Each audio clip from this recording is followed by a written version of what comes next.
So I'm gonna let this thing run out for another 15 seconds. I ain't saying nothing. All right. Bridgin the Gap podcast, episode 15. I'm your OG, Ryan Yates. The young OG. The young OG, I am. I'm that middle child, that middle brother, as J. Cole would say. I'm in between both generations right now. So, I'm with my double OG, triple OG, the guy himself, OG Juan. The OGs at JK, Julian King, Jules the Jeweler, JK did that. My guy, my OG, my old high school coach, my mentor, Ace Boone. How you feeling? I'm good, man. I'm good. You forgot to mention the key phrase, man. No, I wasn't done yet. You know what I'm saying? You just asked me how I'm feeling, so that means you're done, right? No, I was gonna bring it back. So go ahead and drop the key phrase then. The key phrase, business partner, man. Yeah. We're conducting business in a foreign land in a pandemic. Yes. See, I was about to plug the whole business. So, as the OG said, we are here live and direct. That's the old school call out. Oh, you remember I did that? The training during the summer? Yes. Okay. I was like live and direct, from the United Arab Emirates, our new home. Thank you, because this is a beautiful place. We're here in Dubai. As our OG said, we're business partners now. We are here running and building a basketball brand. On the court and off the court called Hoopmountain Dubai. It's Hoopmountain.ae on Instagram and Hoopmountain.ae online. If you're looking for us, you can find us. We ain't hard to find. We ain't going nowhere. We're here. It's great. As you guys, for our first time listeners, this is my OG. He was my high school coach. 15, I don't want to say no number. It was over a decade ago. He was my high school coach. We've been locked in ever since, like a father figure. Now we're more the friend nature, but still OG. 15 years, you can imagine what that relationship is like. We go from player coach to mentor. Now we're in the business together, and we kind of detailed our lives overseas. This is my first time being out of the country, and I'm here living, going on almost 2 years straight being away from home. My OG, this is probably country number 15. He played 10 years professionally overseas. So, we just come here, just to kick it, talk some game a little bit, kind of give more of an honest opinion on basketball. We're a little bit more qualified than a lot of people you do here talk. We want to be modest, but we want to keep it real too. And then we just talk about what we feel like talking about sometimes. But before we jump into that, OG, we always do our mental health checks, as full-time business owners and entrepreneurs, internationally and one with no family around, completely new surroundings. So even some of our vices we would have at home aren't really the same here. We always got to check in on each other. So mentally, how are we feeling? I'm good. It's that time of the week where we get a chance to breathe a little bit, not much, but a little bit, where we can kind of like put everything aside and focus on ourselves. So I'm always excited about that and getting a chance to to talk about basketball and some of the other things that are going on in the world, this is my moment right here. Yeah. It's like an audio journal, right? Like we get to just go ahead and reflect and let everything out. Physically, you feeling all right? I'm good, man. I'm good. I'm slowly getting back into shape. Yeah. And it's showing every Saturday. Yeah. Just so you know. For those who don't know, even though I'm almost 50, I can still Euro and finish it out the and I can get my shot off at any point in time. So just don't be fooled by the age. Yeah, listen. For new listeners, I always check in on OG to see if he's keeping up with his physical work. Because, like I say, he's a pro. So, that type, if you're a pro, of anybody that aspires to be a pro, the type of sacrifices you made.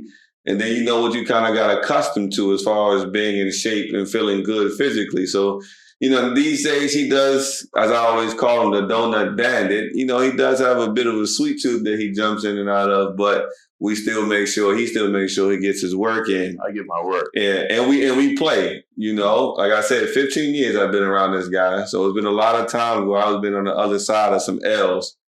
But as of late, the tables turned. The tables turned, but the OG getting back into it though. That's good, man. I'm feeling all right myself. The weather here is magnificent, marvelous.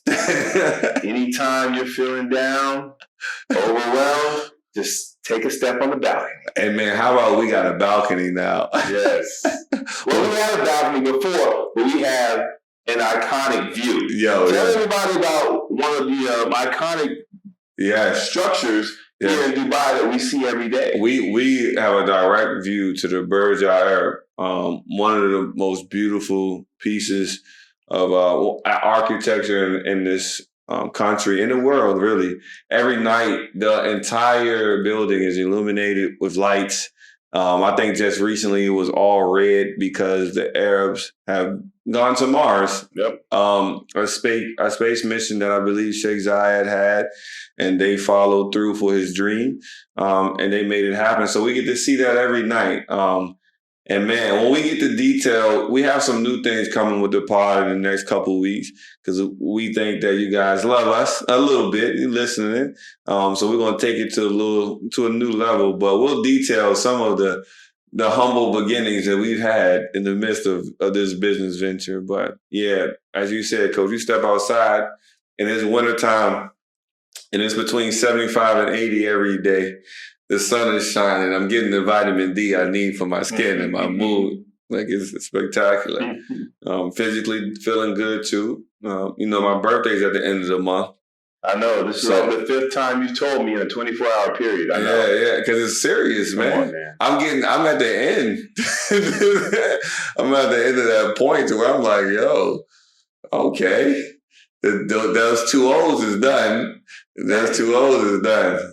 I ain't 30 yet, but I'm getting close to it. If you're at the end, when have I celebrated? Man, listen, I'm talking about the end of a decade. I'm getting into that to a certain number of series. But again, I'm feeling good, feeling healthy.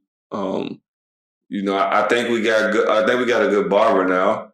And anybody knows black men, period. The relationship we have with our barbers.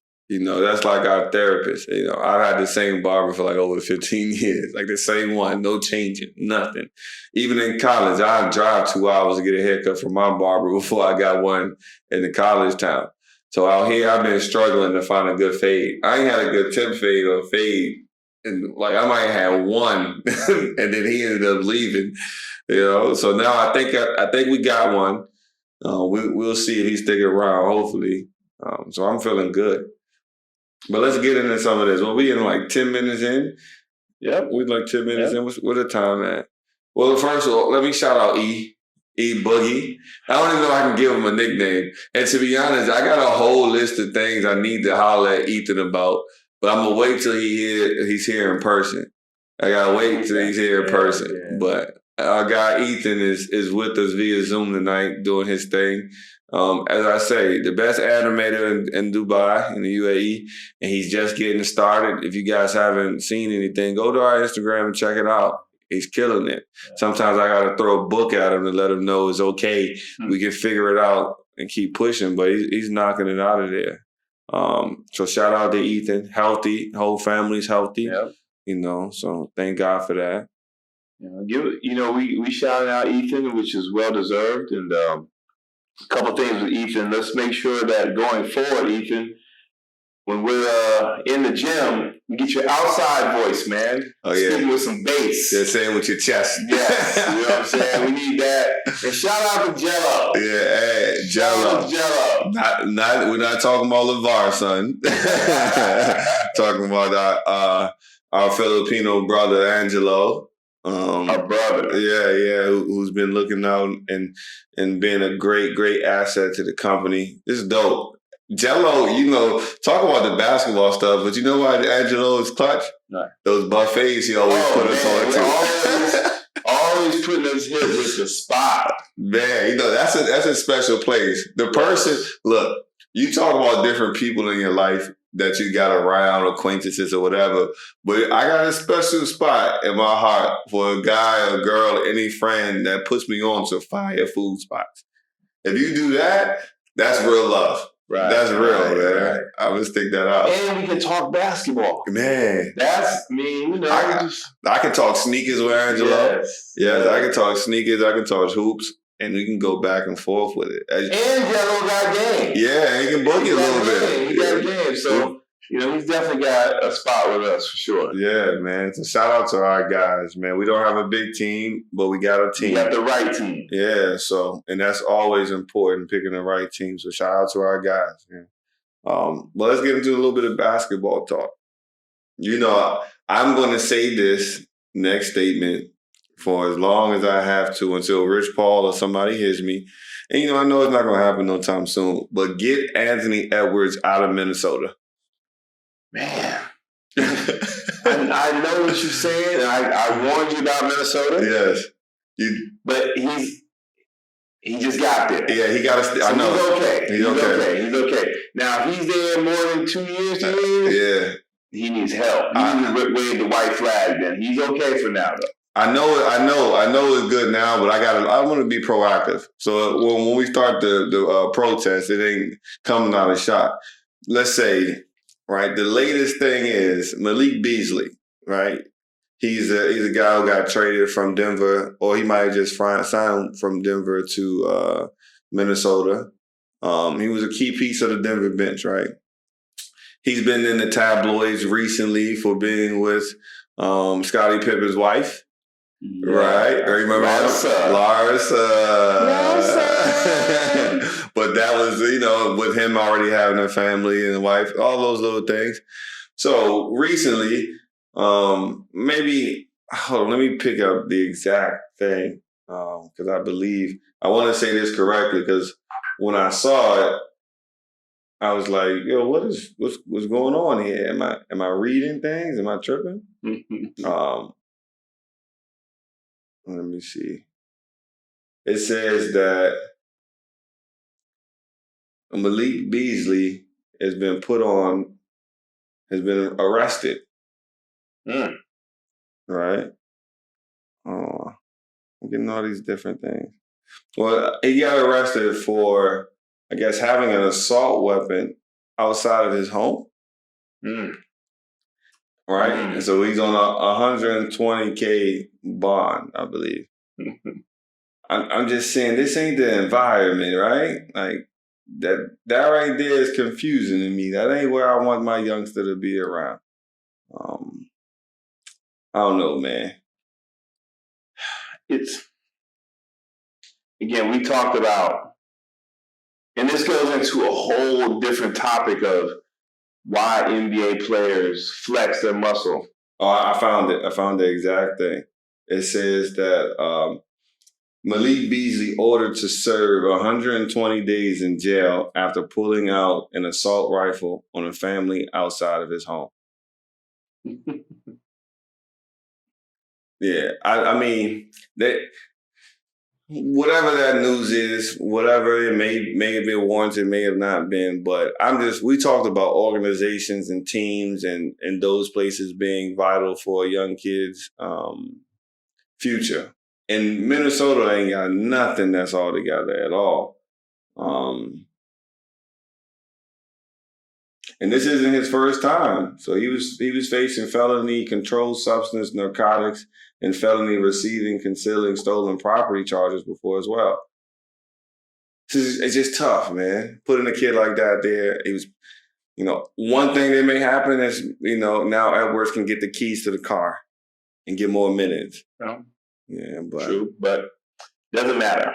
Mm-hmm. Very few players are good enough to win despite the franchise's downfall. Yeah, that's just, we all know. We were talking about LeBron, Cleveland, bad ownership, bad management, and he won in spite of them. So yeah, that's it. Man, get him out of there, man. That young dude's a star. Because right now in the Rookie of the Year race, it's a 2-person race. It's Tyrese Halliburton from Sacramento. And that boy in Charlotte. And that's what we're going to next. LaMelo. Melo. I'll let you start this one off because you know how I feel about the ball. Oh, you said it from day one. You had faith in him, and I didn't start really, really thinking he could come into the league right away and balling out until I saw him do a year in Australia. And he didn't do a year in Australia with the powerhouse team. His team was struggling. And, to see him go out there some nights, get a bunch of buckets when they needed it, and other nights be a facilitator, that showed a lot of maturity in his game. Mm-hmm. And that's saying a lot considering he didn't have a traditional path as some of the other players. Yeah, and he's finally starting now. Oh, yeah. We talked about that. Like James Wiseman, Edwards, and Melo weren't starting, but he's finally starting. He's had a 34-point game, against the Bucks at that. He had a triple-double here. The other night he had like 24 and 10. And I sent you a clip of him against the Wizards.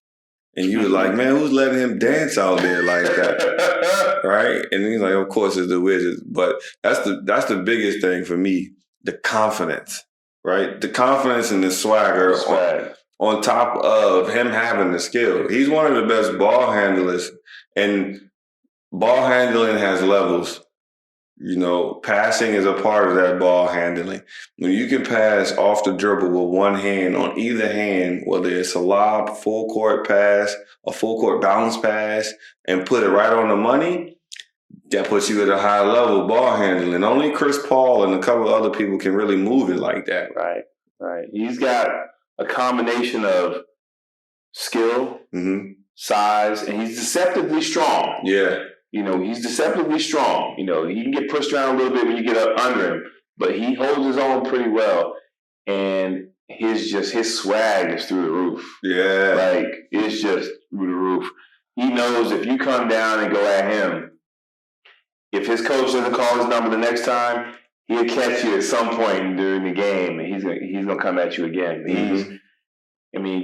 Come on, man. You played in Eastern Europe at 16, 17, so hey, there's nothing you haven't seen. You've been famous since you was in 9th grade. People have been following you around and making things work. So, like I said, that's my guy. I told my bros, don't be surprised that if, when things clear up in June or something, you see me in the Maldives, Mykonos, maybe Zanzibar and Tanzania or Mauritius with a Melo jersey on a boat or the Zanzibar, DC?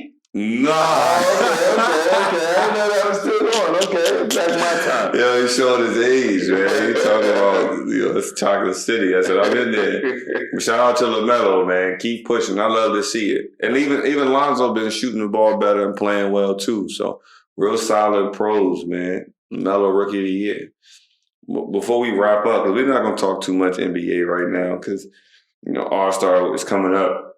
So there's going to be plenty to talk about. There is a bunch of net stuff to talk about and everything else, but that's repetitive. People hear plenty of that during the week with First Take and Uncle Shay Shay. Shout out to him. But LeBron, man, I know at one time my boy hit me and said, "Yo, Yates, y'all talk about the GOATs, but I feel like y'all ain't giving Bron enough talk." And I always said, well, Bron still got time to write his book. He's still writing his book. Right? But LeBron really amazing. It's amazing. People don't really understand this unless you you can kind of cover multiple facets of the game.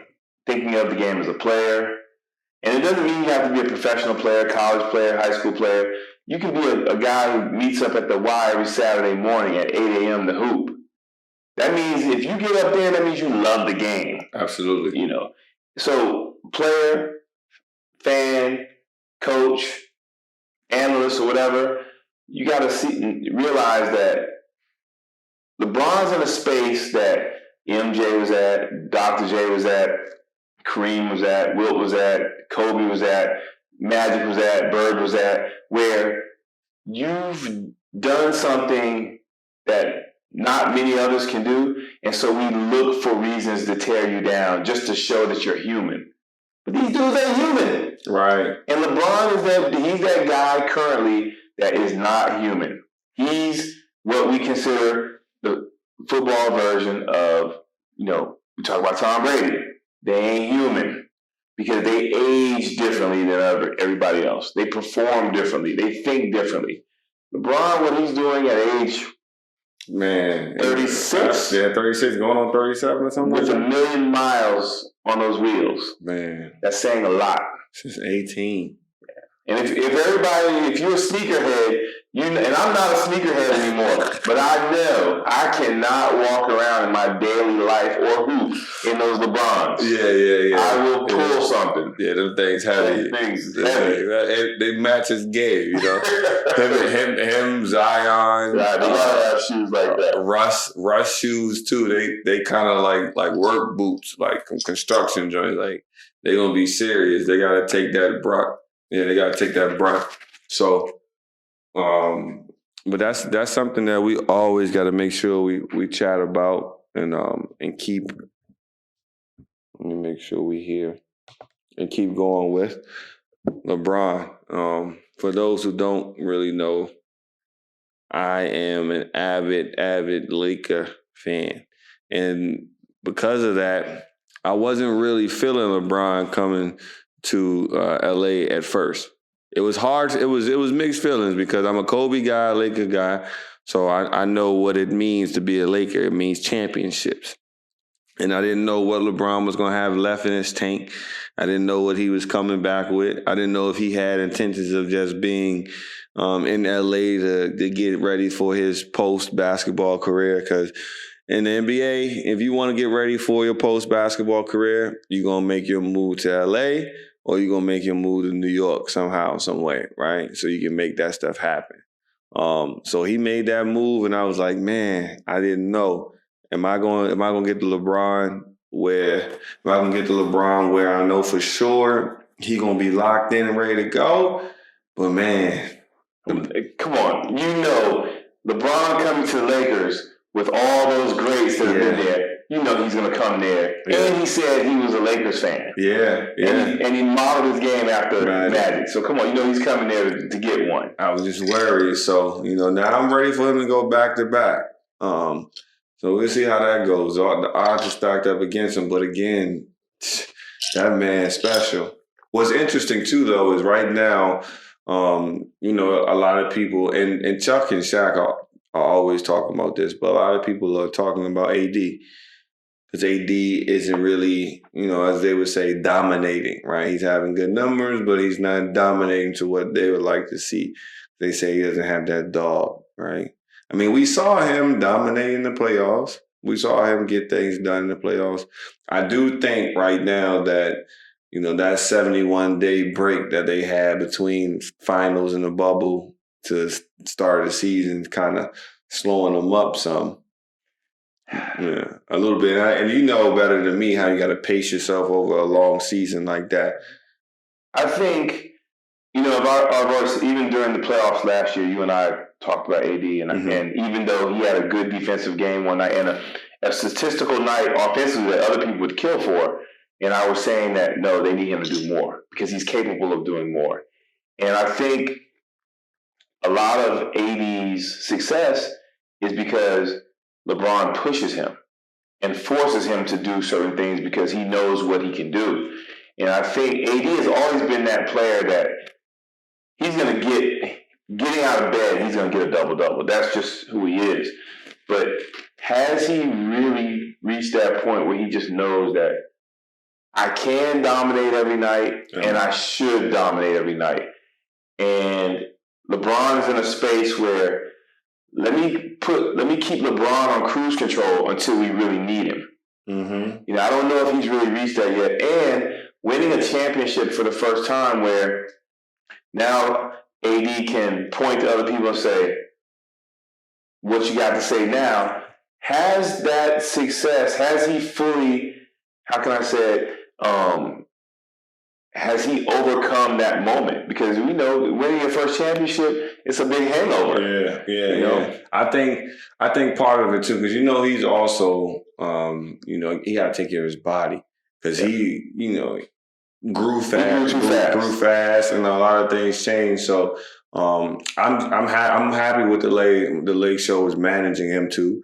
We sit him out times and we make sure that he's there for the long haul. So I do appreciate that. But yeah, I'm gonna keep an eye on that because I think I was calling for AD to be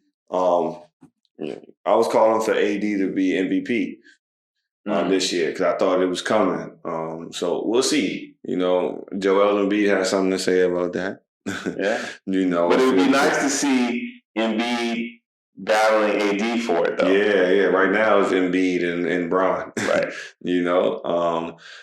But let's get into it. We talk basketball all the time, right? Yep. And one thing that we're doing here in the UAE, if you guys don't know, the UAE basketball culture is non-existent.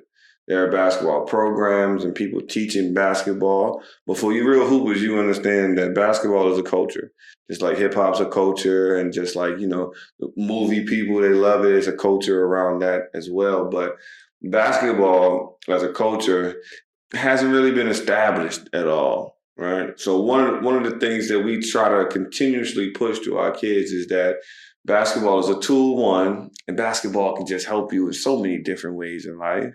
There's always so many different lessons, help you with some personality things. It's different things. And then you just look at it different. You don't have to be the best basketball player to enjoy basketball. Right. And that's what Coach means by culture.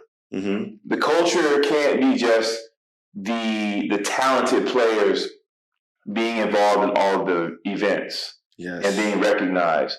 The culture is one group phasing out and a new group phasing in. Mm-hmm. It should be a revolving door of players enjoying the game of basketball. Yeah. And we have yet to see that here. Mm-hmm.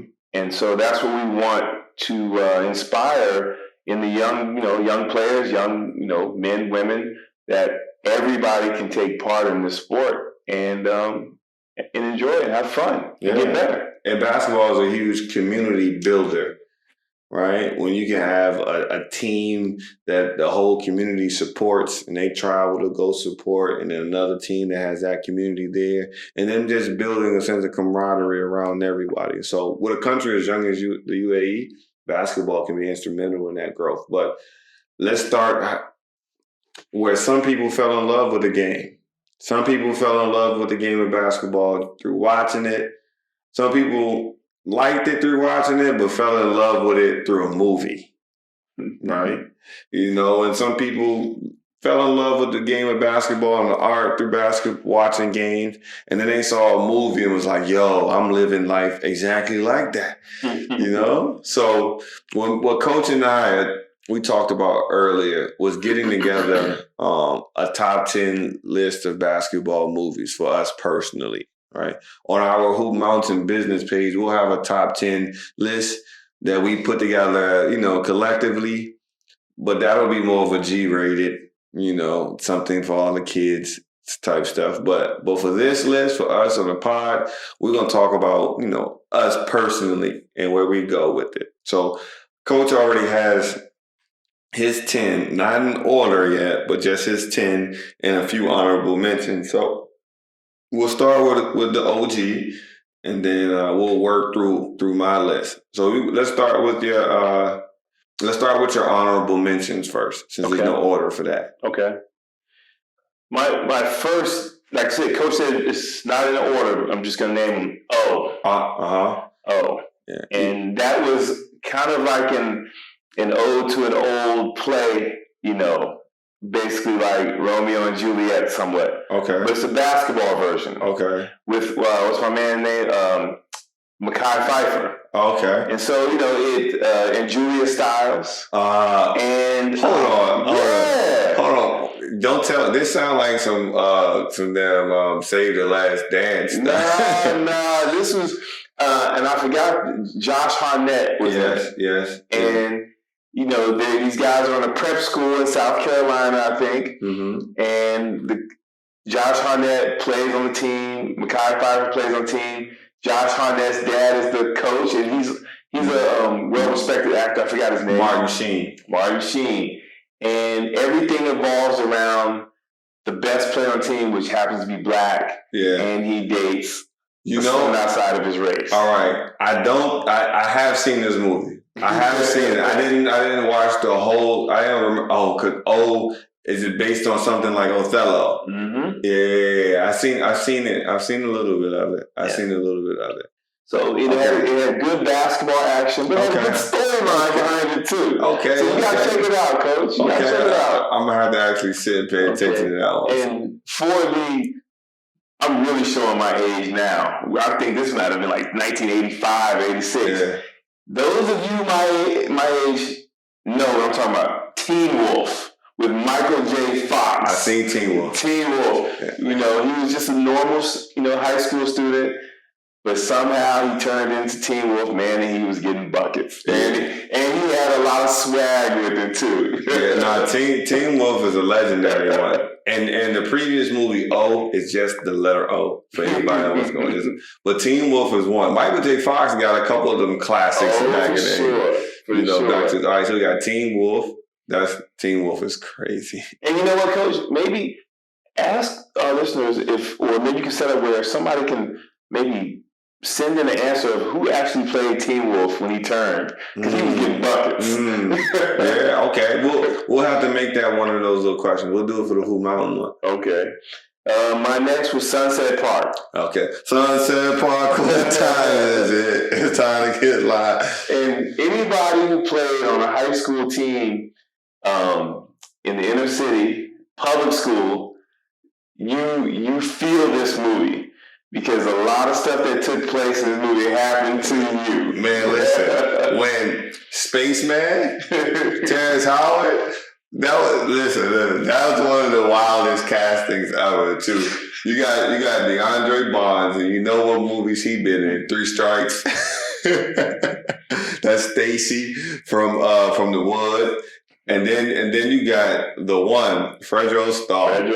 Yes, I'm trying to be in the Yellow Goose like Fredro in Sunset Park, baby. Sunset Park, that's my joint, though. I'm with you on that one.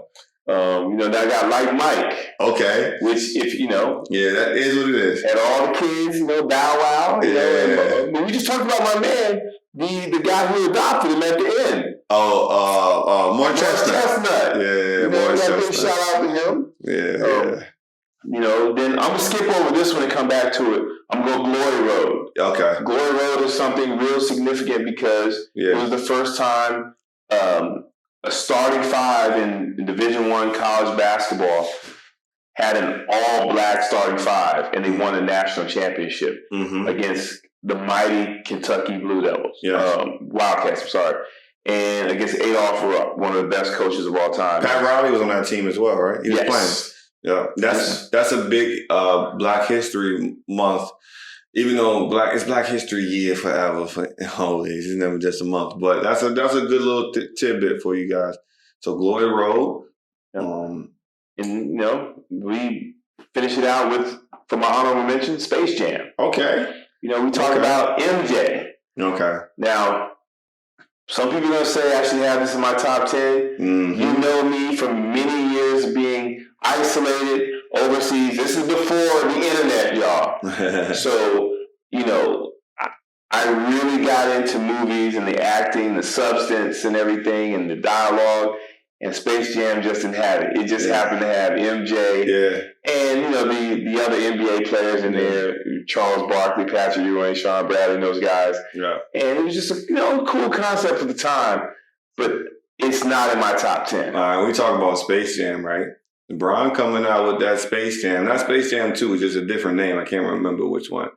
But what you thinking? You know, if you got a bet and gamble in Vegas, I'm not a betting man, but if you, and I know you aren't either, but if you had to put your money somewhere, do you think Space Jam, A New Legacy, is going to be better than MJ's Space Jam? It's hard to top the original, but it's going to be comparable, just because I think LeBron is a little more engaging on screen, modern technology. Yes. And I think they'll improve upon the storyline. Yes. Yes, I think so too. If we're going to have a segment when we talk about NBA players, basketball brands, and commercials. Because commercials when it comes to basketball are crazy. And if you guys remember that 2008, that season where the Lakers were supposed to play the Heat in the finals, but they didn't. Or they're supposed to play the Cavaliers, but they didn't. But Nike had been doing those puppet commercials with LeBron and Kobe all season gearing up for that. And then LeBron had his several different impersonations and stuff. Man, LeBron, I think he's gonna put something together that's gonna be different. Yes, that's gonna be real different. So I'm actually betting on the Space Jam and New Generation to be a little bit better. All right, so let me go. Let's go into. Let me see. Let's go into your top 10. I mean, well, let me go to my honorable. Let me go to my honorable mention first. All right. So E. Remember, I don't have any of mine in order. So what I'm doing is I'm just sorting through the about 20 that I already have out here, okay? All right, so first honorable mention for sure, I got Like Mike. I got Like Mike up there. And then I have Air Up There. All right, Air Up There came out in like 96, maybe. I think it's your man, Kevin Bacon. It came out in 94. It's your man Kevin Bacon. And he went somewhere in Africa on a religious mission, and he found like a 7-footer that he ended up turning into a big time hooper. That one was dope for me. So you guys go check out that the Air Up There. I have Uncle Drew as an honorable mention, because Uncle Drew, I did not expect it to be one that funny and the storyline to be that well put together. You know, that's a newer one that just came out. But shout out to Kyrie and C-Web, Nate Robb, Lisa Leslie, and Reggie Miller. Like, that was actually a really, really, really solid movie altogether for a comedy. So I got, and when you go back, so I got that. Then I have Air Bud. All right, you know, I'm a lot younger than you. But Air Bud, when that came out, I might have been like, and Air Bud got a bunch of different movies. So I might have been like 5 or 6 when that came out. And Air Bud was just dope. Air Bud, he ended up playing volleyball, soccer, and everything. But Air Bud started off with basketball. One of them Disney movies that was legendary. So that's my honorable mention for, sentimental value. And then we have, let's see. I got a lot of them over here.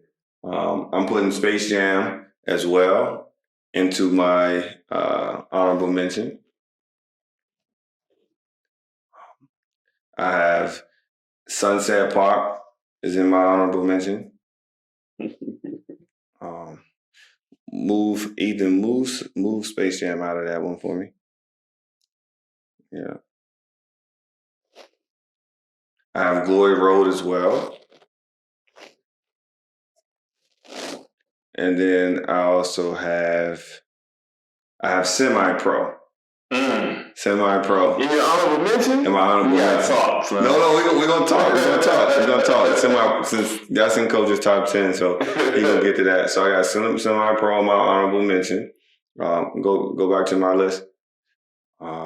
Let's see. So right now, all right, and move the one under Air Bud for me and put it into my top 10. Right. So my honorable mentions are the Air Up There, Like Mike, Semi-Pro, Sunset Park, Rebound, Air Bud, Uncle Drew, Glory Road, Space Jam. And for this one, you know, I hope you don't feel a way about this.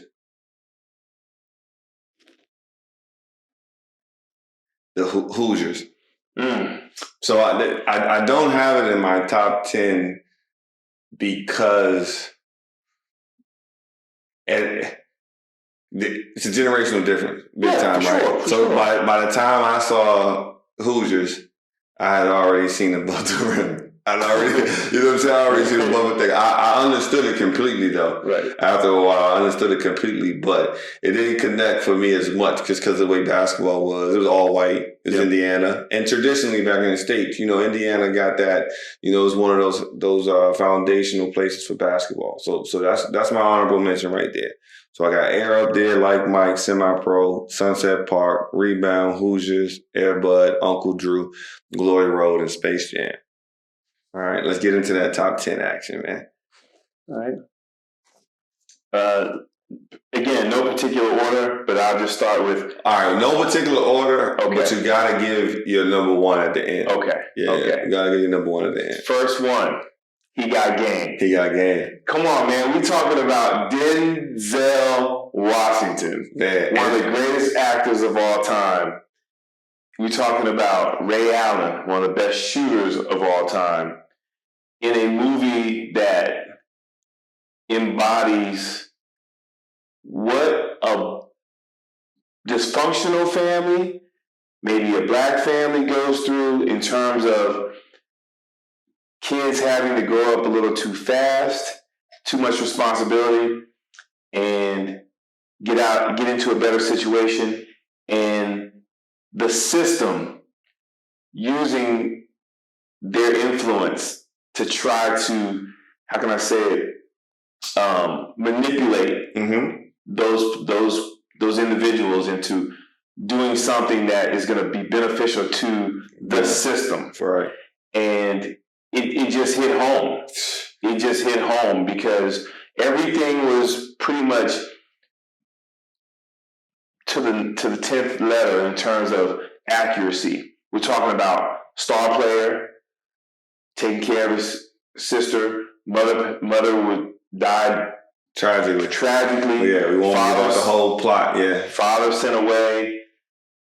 Thousands of schools recruiting him. Shout out to John Chaney, just passed away. Shout out to Big John, passed away last year. I think Eddie Sutton was in there. Jim Boeheim, legends. You know, legends. And everybody in America is after this kid, and it's a breath of fresh air that he wasn't so consumed with just the money. Yes. But he was thinking about his future. Yes. His long-term future. So it was just a great all-around movie. It was entertaining, great storyline. He's just one of my top movies of all time. Soundtrack was bomb.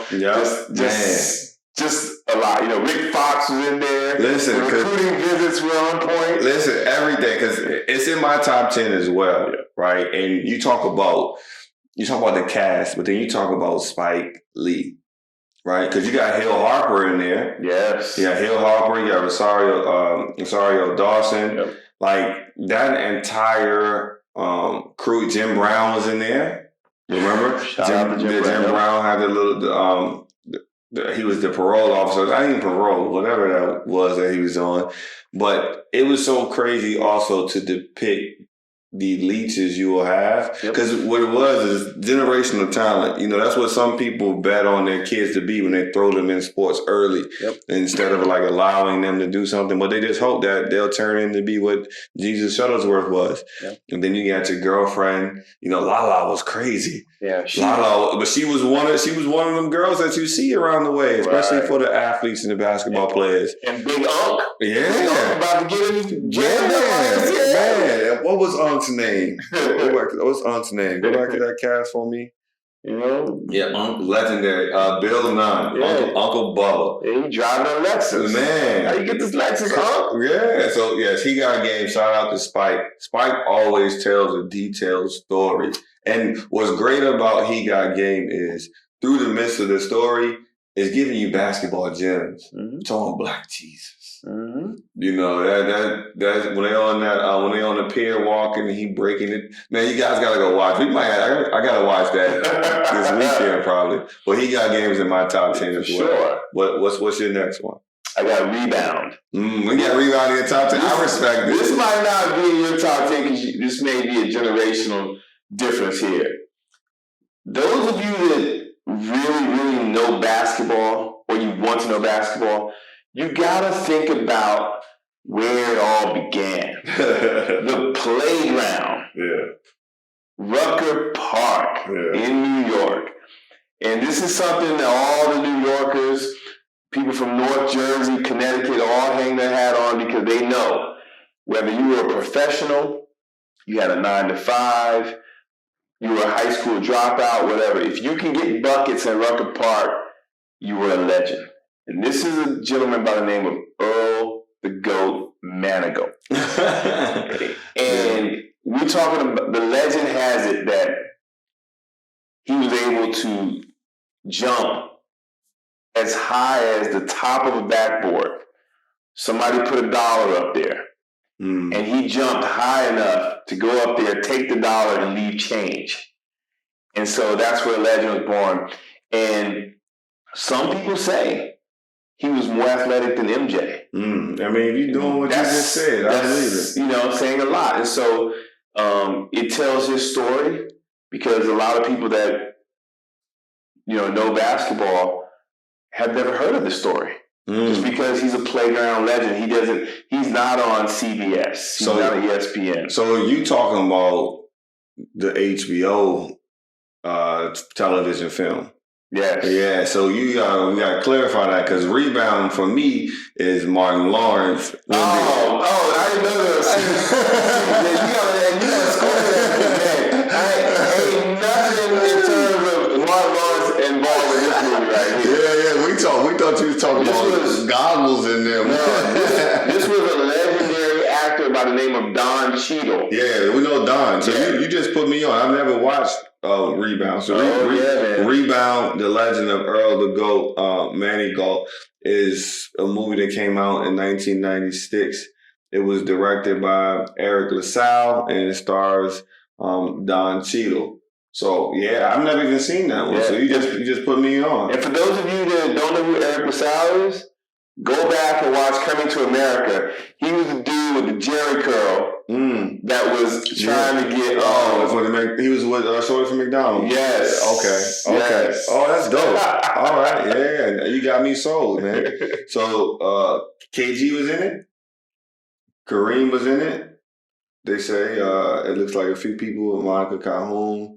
Okay. Yeah. I gotta tap in. James Earl Jones was in it. Yeah, so I know Forrest Whitaker too. Loretta Devine. Oh, GOAT, man. Oh, okay. So maybe I'll have to revisit my top 10 after I watch it. But all right, there you go. That's Earl Rebound, The Legend of Earl the Goat. All right, so we'll get that in there. So you had me thinking you was talking about Rebound. Sir. So so the Rebound was in my top. See, it's not in my top 10, but Rebound, that's different. I thought you were talking about Martin Lawrence. Stop. I was like, the OT tripping.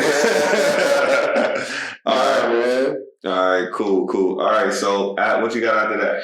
Man, this one is shout out to Lawrence Fishburne, man. A young Lawrence Fishburne. Cornbread, Earl, and me.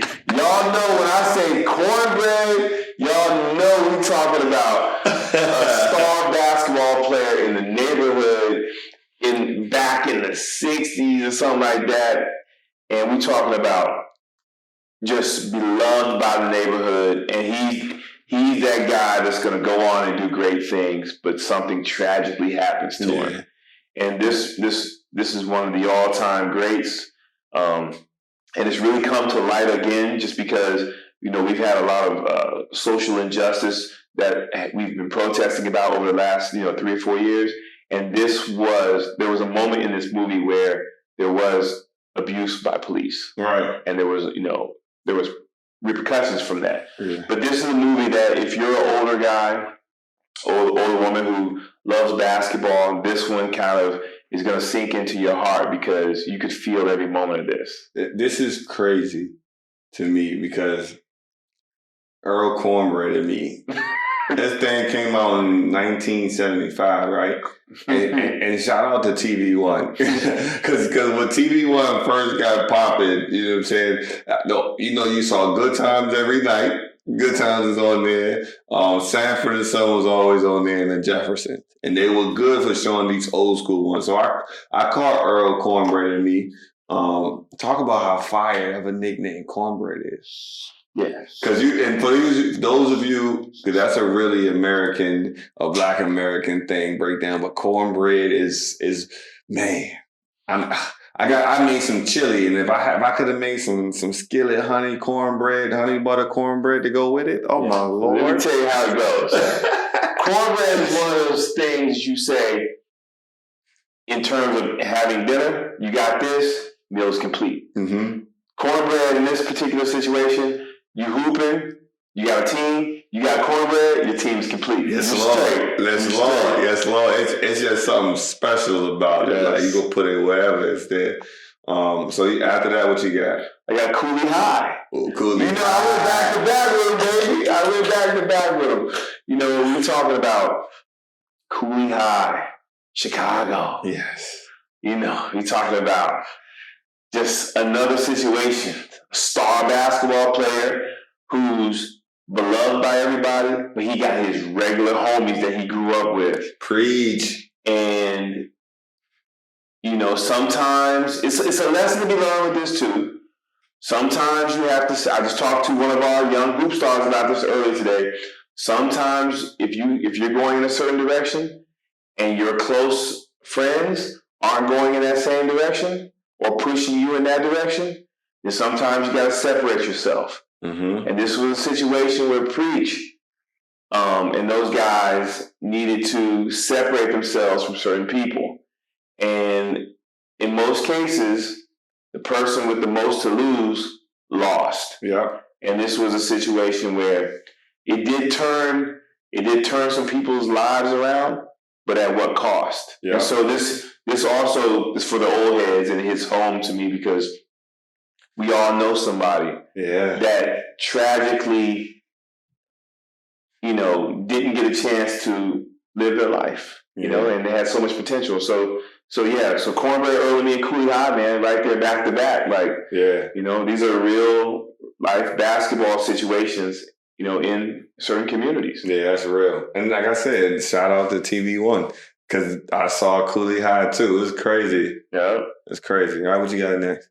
White Men Can't Jump. Man. We talking about Wesley Snipes. And Woody. Probably at one time, the best black action hero ever. Yeah. And then we talking about Woody Harrelson. Man. You know what I'm saying? Like when you talking about two and Rosie. And Rosie. If you were Hispanic or African American, Rosie was on your hit list. Yeah. And so, and I'm glad you picked this out the other day. And Kadeem Hardison too. Oh yeah. He's junior. Yeah, and Dwayne Martin was in there for a quick. What you got to talk about? Marquise Johnson. So he just shout out to him. He just had a birthday last week. Still dunking, high flyer. But if you guys remember the scene when OG lost and he had to go to the car and get his gun and throw the mask on, that was NBA legend Marquise Johnson. Yeah. I didn't know. You played. You did the damn thing, OG. You did that. I was like, man, that gave me even more like, yo, White Man Can't Jump. That's even higher on the bar. Yeah. And then there's so many lessons to be learned in this movie. Yeah. One, Woody Harrelson, take care of home first. Because she's always with you. First. Second, Wesley Snipes was your enemy, became your friend, your teammate, and told you, man, stop playing with your money. Yo. So, let's not forget, man, What was Wesley Snipes' wife's name? Oh yeah, I got it. Her name was Rhonda. Man, Rhonda. Tyra Farrell. She was a gangster. Rhonda is gangster in every movie she plays in. Yeah. So she don't play no games. That was, White Men Can't Jump was a good movie, man. Then was that who directed? Okay, yeah. I was about to say. I think Ron Shelton directed that, but yeah, man. Next up, Coach Carter. Yeah, and that's you right there. That's you and Coach Thomas right there. We talking about Samuel L. Jackson. That man. The man that never sleeps. Word. This man didn't start acting until late in his career. Late in his later years, after battling drug addiction. Mm-hmm. So shout out to him for getting his life together. Now you can't turn on television without seeing him. Mm-hmm. And it's a story of, again, a public school. A true story at that. True story. Public school that had lost its way. Players were running the program. It sounded a lot like TC. Family and community influencing moves that are being made within the school and the program. TC Williams. And a gentleman who has gone on with his life, and he was a star player there, but is a good role model and being asked to come back by people in the community and the school who really care about the kids. And him coming back with under the assumption that it's either my way or the highway. Word. And that's Coach Ivan Thomas. Mm-hmm. Leaving Edison High School to come to rival TC Williams in Alexandria, Virginia. But I'm only coming, shout out to Carrie Donnelly, athletic director at the time, for saying, Coach, it's your show. Yeah. And Coach Thomas, just like Coach Carter, came in with his philosophy, fought hard to change the culture, and had instant results. Man. That affected people in a positive manner for the rest of their lives. Right. What's your favorite moment from Coach Carter? My favorite moment, probably when he locked them out of the gym. Yeah, of course. No work in the classroom, no work on the court. Yeah. My favorite moment was at the party. And then, we chats, he said, we just having some fun. But then when Timo came out with the poem, our deepest fear is not that we are not a quick coach. But he broke that down, he was like, these kids getting it together. Yeah. They picked it up. Yeah, I had a tear in my eye on that one too. Yeah, that's heavy, man. So that's a big time one. But that's in my top 10 as well, though. Okay. Yeah.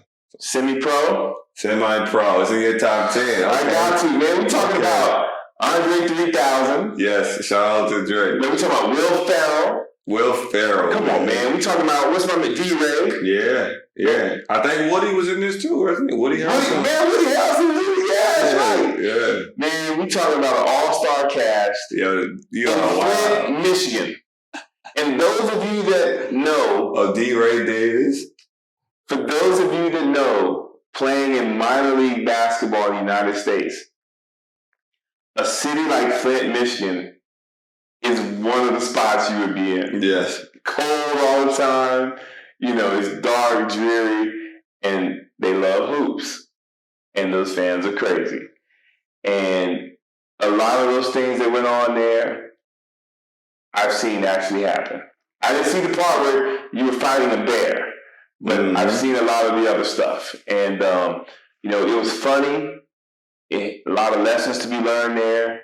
We talked a lot about basketball and the business of the game. Yeah. The business of the game. And so I got to have them in there. Yeah.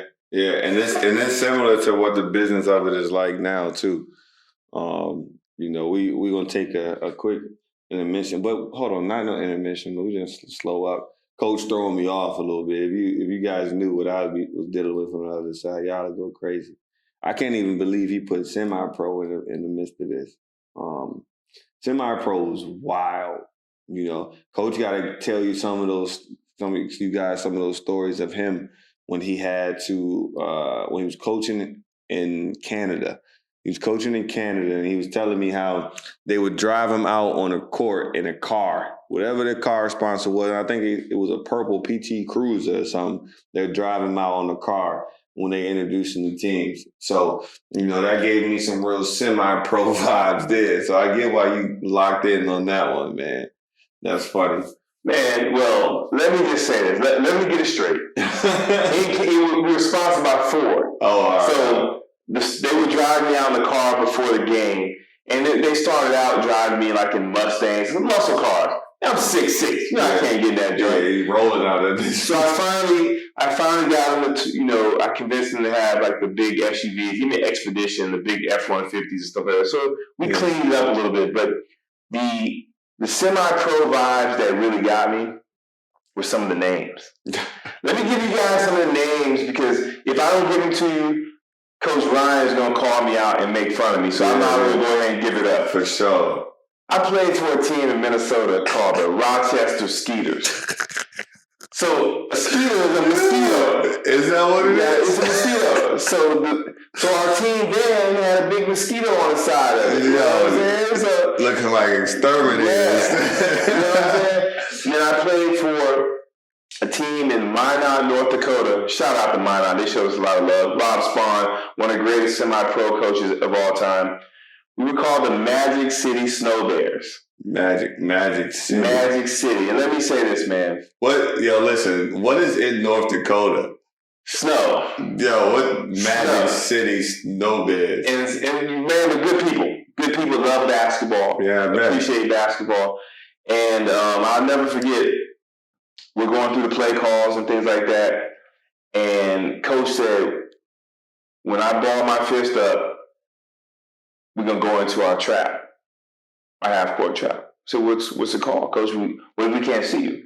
He said, we're going to call it Snow Bears. I said, we can't call it Snow Bears, Coach. Yeah. I mean, we grown men, man. Yeah. We out there, we saying Snow Bears, but that's not even... Yeah, that's cute. It's cute, man.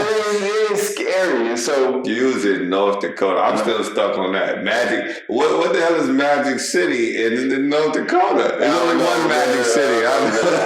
We can't talk about Magic City. Yeah. Shout out to Atlantic City Seagulls. USBL, man. That's fitting, though, for Atlantic City Seagulls. It's ugly. Yeah, it's ugly. I played for, shout out to Ian McCarthy, I played for the Boston Frenzy where I was a player coach one year. And then I played for Ian again in Canada for the St. John Mill Rats. Now that's nasty.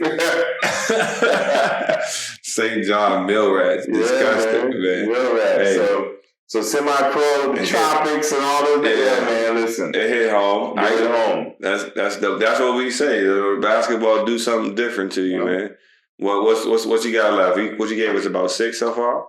Yeah, we got 3 more. Okay. I got Hoosiers. Okay. Yes. What's Gene Hackman? Mm-hmm. Legendary actor. Yes. And for those of you who don't know, Hoosiers is loosely based on a gentleman from the state of Indiana, which is, as Coach Ryan said, Indiana's big for basketball. We're talking the entire state is big, where there aren't classifications. If your school only has 300 kids and you're considered a high school, you could, if you make it that far to the state championship game, you could potentially play a school that has 3,000 students. Ooh. So it's one winner. There ain't no classifications. And so there was a guy by the name of Damon Bailey, one of the most highly recruited players ever in the United States. So much that he had to have a security team to prevent people from stealing parts of his lawn as souvenirs. Oh snap! Don't get too deep into that. Okay. We're gonna have some stuff. That's an interesting story right there. So we got Hoosiers. You got your last 2. I got Hoop Dreams. Hoop Dreams, man. Chicago basketball. Man, that's one of them ones. Right? Hoop Dreams, first of all, is long as hell. It's super long. But you get through all of it because it's just one of the realest. Yeah. It's in my top 10 as well. Yeah. It's one of the realest. And it came out in 94. Yeah. And, I was born in 92, so I didn't see it until later on. Yeah. But, man. Yeah, it's, shout out to Enoch Davis, Gerald Eber. if I'm not mistaken, I think Gerald was actually in it. And, these guys, it tells the stories of two promising high school basketball players. One takes a different direction, one takes another path. And, as Coach Ron says, it's extremely long, but it's engaging each minute of it. And it's something I think that all true hoopers should watch and learn something from it. Yeah. My last one is Blue Chips. That's your number one? No, it's not my number one, man. I got it, All right. Blue Chips. Yes. Blue Chips. Shaq. Penny Hardaway. Yes. Nick Nolte. Yes. It's just let's get away from the actors and let's talk about the actual storyline is college coaching has a lot of cheating involved. And it's cheating based on some rules that are really archaic and don't really make much sense, right? So, the idea of cheating is something that's dishonorable and all those other things. But if you watch what was going on, he wasn't cheating to get an extra edge or whatever, but it was like kids had to make decisions, big time decisions. For their family. Yeah, for their family. And it was like they're in tough situations. Yes. So what can I do to help them? Right. What can I do to help them and help me keep my job and my coaching staff keep their job? What's it called? Quid quo pro? Yep. You scratch my back, I scratch yours. Yep. Something there. That's in my top 10 as well. Yep. All right, but all right, after you go through, I'm going to go through my top 10, then I'm going to give my number one of all time. All right. Okay. All right, my top 10, and we got a bunch of the same, right? I got He Got Game. Mm-hmm. I got Hoop Dreams. I got Blue Chips. I got Coach Carter. I got White Man Can't Jump. And then for my next 5 or so, this is when a generational difference comes in, right? Through the Fire. I've never seen it. Okay, that's it. Through the Fire. I gotta watch it. That's the documentary on Coney Island's kid, Sebastian Telfair. Okay. Yeah, that's one of those. I came out like 05. Mm-hmm. And, at that time, that's when you got to see, everything going on. You got to really hear a little bit about how he was shaking it. And at that time, Sebastian was looking a lot how Ray Allen was looking and He Got Game. You know what I'm saying? Cameras is around him. He flashing. He killing it. You don't know if he's going to Louisville or if he's going to the league. And you kind of get to see behind the scenes of that. They playing in the Garden. You know what I'm saying? It's just a whole different vibe for that. So that was one that used to get us. Some of that, yeah, get you hype on that one. So Through the Fire, More Than a Game. As soon as you said Through the Fire, I said I forgot LeBron's joint. Yes, that should be in my top 10. It's heavy. Heavy. So I got More Than a Game.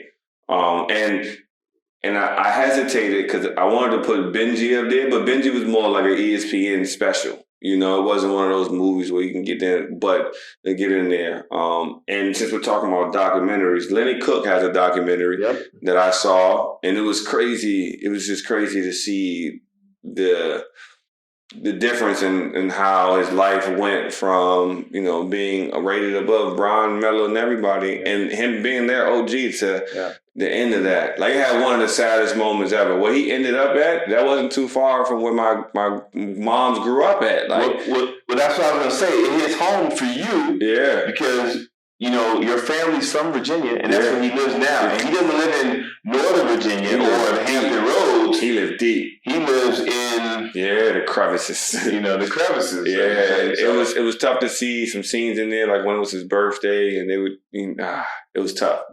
And that's not in my top 10. That'd be more of an honorable mention. But I got More Than a Game, and Through the Fire. After that, I got The Sixth Man. Right? Oh my God. The Sixth Man, top 5 for me. Top 10 for me. Man, this is a good movie. Come on, man. You might as well put your Man in there then. Nah, I ain't gonna do that one. Man, Marlon and them got into it. Sixth Man was dope. And mainly because of, that camaraderie between brothers. You know, and then the concept of a 6-man. We talked about fans and everything else. Sometimes it really feel like that 6-man is the fans over there. But it was also just funny for me. It was just funny. And then from there, we're gonna go above the rim. How did I forget? Above the rim. And we got Bernie in there. Not so. See, I can tell you. See, I hear that. Not so. Starting a business, sometimes you get too wrapped up in your work. How can I forget above the rim? And part of my nickname has Pac in it. Pac, you got Tupac, right? You got Dwayne Martin, you got Bernie Mac, you got Wood Harris, you got Leon and Shep. You know what I'm saying? You got a heavy crew. You had Pee Wee Kirkland in there popping out with the OG, and Dwayne Martin was really hooping because he can hoop. Like John Thompson popped up in there as well. So yeah, above the rim is in there for me, and then I got Love and Basketball. Okay. I got to put Love and Basketball in there. That's just what it's. You know, Quincy McCall and them. Yeah, Sanaa is just different. That whole space. And it's interesting, too, because I didn't really understand that overseas basketball life as much as I do now, right? So seeing it now and then, you know, reflecting back on the movie. And as a woman, she went overseas before she went to the league, right? And she was Mrs. McCall, right? But Love and Basketball is there for me. So my top 10 is, just to give you a full on, He Got Game, Hoop Dreams, Blue Chips, Coach Carter, White Man Can't Jump, Through the Fire, Above the Rim, Love and Basketball, 6-Man, and More Than a Game. What's your number one? My number one, I'm probably going to say Coach Carter. Yeah, I figured that. Yeah. I figured that. For me, it's a tough one, but I'm going my number one. He Got Game. He Got Game. I'm not mad at you. Yeah, I'm not mad at you. That I just felt that, you know. I just felt that, and it gave me something to look forward to, right? Because I was looking at the college visits and all those other things, and I was like, "Yo, how's this gonna go?" So yeah, that's my top 10 for there. So again, we'll probably share top 10s again this week on our Instagram, so you guys can reflect in on that. For our young listeners, we'll share a top 10 for you on the Hoop Mountain Instagram page. But yeah, get into the culture a little bit. But we talk about movies. That leads us into the things we miss about hooping, right? Like, what are those? I saw this week, you know, social media keep us in touch with people even from afar. I saw one of my young bulls who looks like he's been pretty successful out there doing this thing, TJ Huggins. TJ, he played at TC for you. He was a fine player for you as well. Yep. He was my senior year. He might have been like a freshman, sophomore playing varsity, and he was on the squad. But I saw him tweet, "Man, I miss those open gyms and summer workouts at TC." You know, and just thinking of it, we talked about how, you know, certain things as a youngin' in college and in high school, when you don't have many worries, it puts you in a different space. Like, it's a meme that goes around and talk about whenever we go on a school field trip, we always say the air is different outside. Yeah, the air is different outside. The grass is different, and you know it's a little foggy in the morning. You know the dew is over there, right? Like, you know, it's just a different. Same thing. You know, you kind of remember the smells, the feels of those summer workouts, being in the hot gym, being outside. Like, when he mentioned it, I was like, man, that's one of the things I miss too about hooping. Yeah, and that's what we are trying to create here on our Saturdays after we work.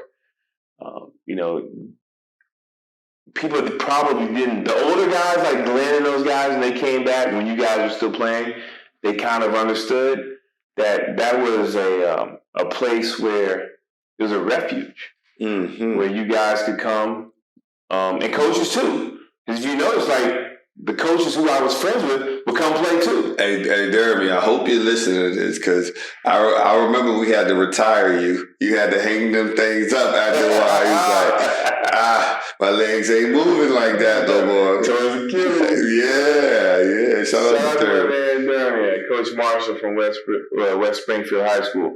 But, it was a place where everybody, no matter where you were from, what high school you played for, what part of the DMV you were from, you can come and just play for 3 or 4 hours, and enjoy the camaraderie of everybody else being there, be in a safe space because, we didn't let any craziness go down. And, just forget about the nuances and stress of the world. Yeah, and those workouts was real too. We got it in. But what are those things as a player that you miss? About hooping, and not just hooping, like, because we play, but it's different being part of a team. But that was it was a routine though. Yeah, it was a routine. No matter if you had a late dinner the night before. For you guys, it might have been late night after. What I was studying. But it was a moment. No matter how tired you were or stressed you were, you looked forward to it. It was a chance to compete. I miss that. I miss the rhythm each other. If you lose, you got to hear it. You win, you got to give it.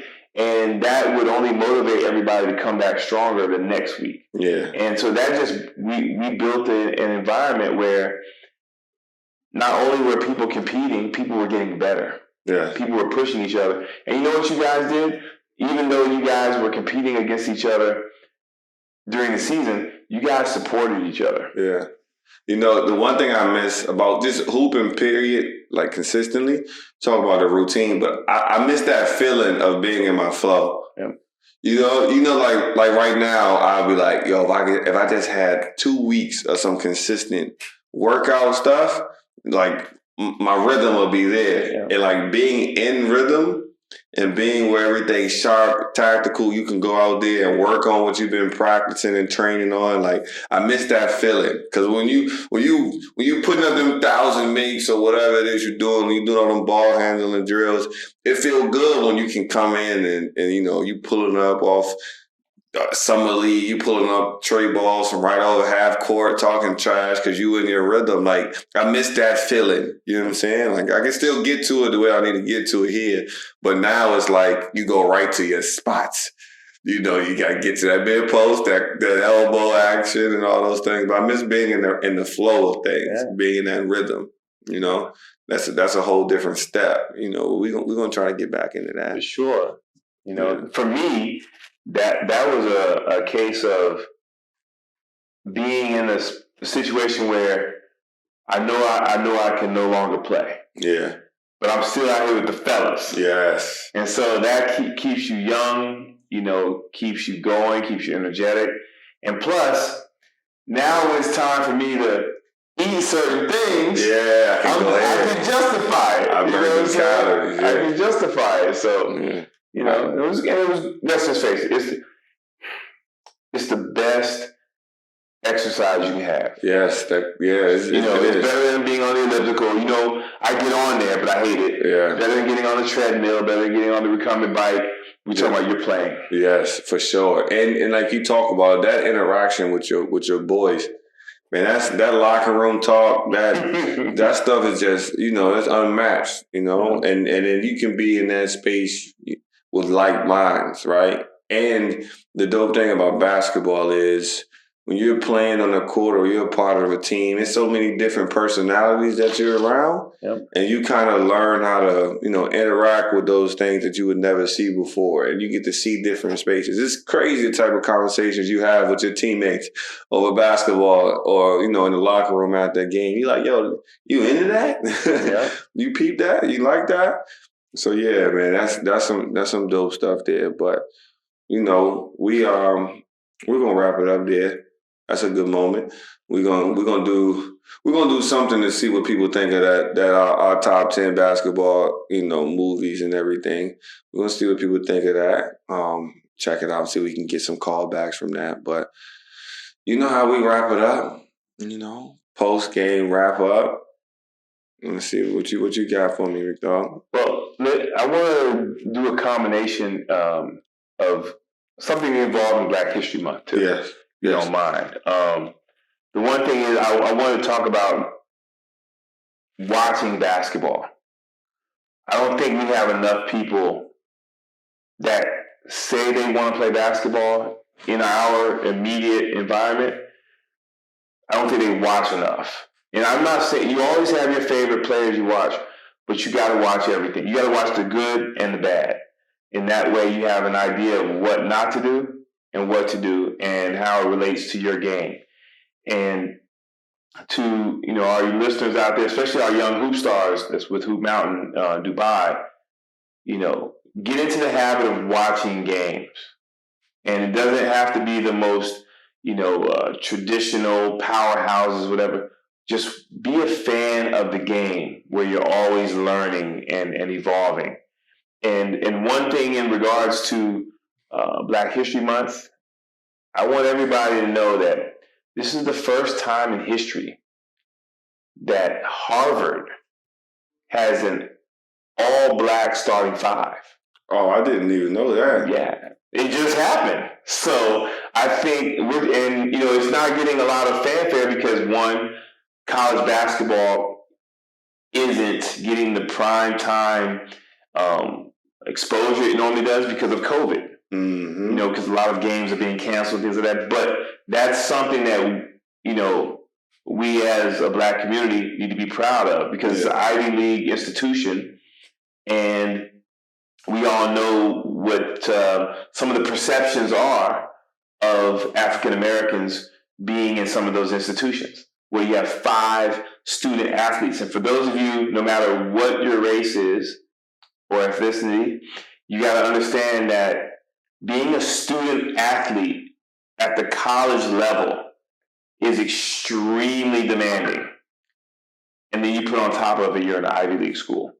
So we got to take our hats off to those young men and the families that they came from, the friends that they have around them, the coaching staff they have with them, the school, the program that has supported them. Yeah. And it is a group effort, and let's wish them the best of luck. Yes. That's dope. I didn't even know that. So thank you. We got one of our guys, C-Web, played there. Christian Webster. Yeah, shout out to him. So, so with that being said, what's your wrap up? That was it. Your one-liner. My one-liner? Watch basketball. There it is. Watch basketball. There it is. For me, I don't have much to follow that. You killed it. I will say that this is a time where we are, feeling a shift. We're heading into a completely different realm of life, consciously, unconsciously, as people, period. So when Coach talks about watching basketball and everything else, I just add to that, just watch, period. Pay attention, see. I just recently went and saw Soul. And Soul, I'm not here to promote nothing crazy or anything like that, but Soul was eye-opening. Again, and I'm one of those deep thinking guys. So Soul was dope because it reminded you that you just needed to appreciate the little things. Every day you wake up isn't about you trying to find your purpose or you trying to figure out, how can I do this or how can I do that? Just appreciate the fact that you're here and enjoy it, because it's just, you're not here, you're not put on earth. Your time here is not, going to equate or be only about what you can do, how much money you can make, how many houses you can own. That's not what it's going to be about, because you're going to leave without any of that stuff. So appreciate the little things, that sunset, that sunrise. You know what I'm saying? That, that time to get to, some good music and sitting and chilling, some good conversation. So, watch that. Because we have other things to tend to. So that's going to wrap it up for us. I got a new saying, and I'm going to say it at the end of every podcast. Keep it simple, keep it real, and keep going.